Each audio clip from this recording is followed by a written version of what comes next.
So one of my favorite seasons here in Korea is spring. So if you're in Seoul during the springtime, it's a really great time to check out the Spring Flower Festival here in Yeouido. So yeah, let's go ahead and check out what they have here at the Spring Flower Festival.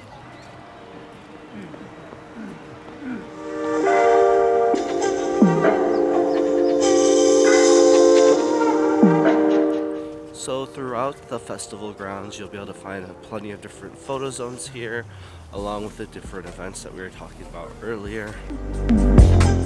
The various photo zones featured a lot of different flowers set up in different themes, and it was really fun to take in all of the colors. Be sure to also check out the tourism booth where you can get more information about the festival and other great places in Yeongnam and Seoul.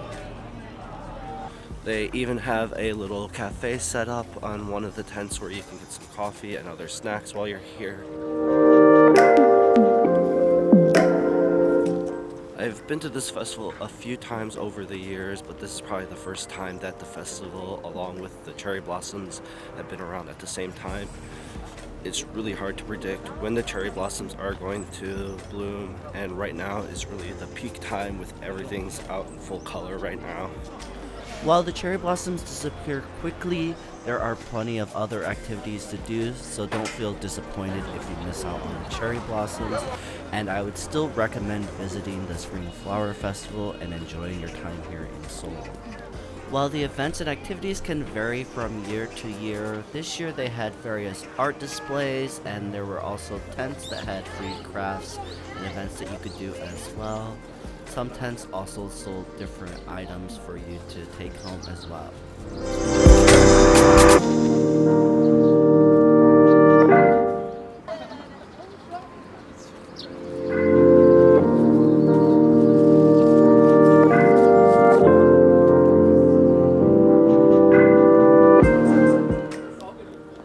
Now that we checked out some of the cherry blossoms here at the Spring Flower Festival, let's see what some of the other hotspots right here in Seoul.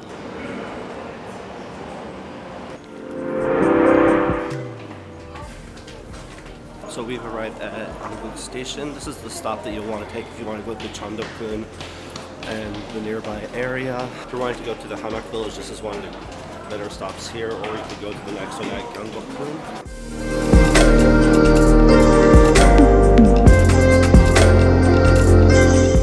So while Gyeongbokgung remains one of the more popular spots for tourists to visit, Cheondeokgun is the only one of the 5 palaces here in Seoul that was designated a UNESCO World Heritage Site. Cheondeokgun remains my favorite Joseon palace, and if you get the opportunity, I encourage you to do the Bilan or the Secret Garden tour. It's a massive garden behind the palace and was used by the royal family as a place of relaxation.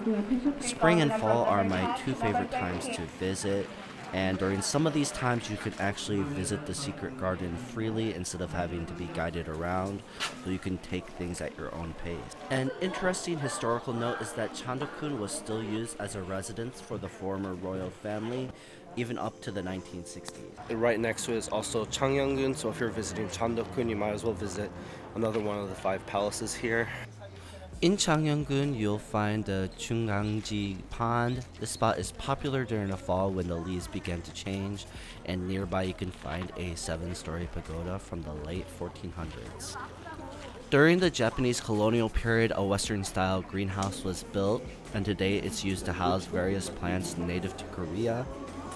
Previously, a zoo was also built in the area, but the greenhouse is the only structure that remains.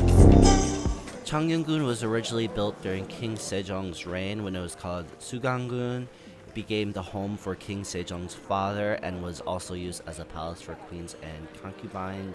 Later on, it was expanded on and was renamed into Changnyeonggun. So these are just some of the places that you can visit while you're here in Seoul during spring to check out some of the cherry blossoms and the other flowers that they have during the springtime. There's really just too many places that you can cover in a single day, so if you're here for a week or 2, you can really spend a lot of time here and kind of see everything. So this is gonna do it for today's video. If you guys enjoyed it, go ahead and let me know in the comments. If there's any questions that you have about visiting Seoul or the rest of Korea during spring, let me know as well. And until next time, this is Harold with South Korea Travels. See you guys on the next adventure. Bye bye.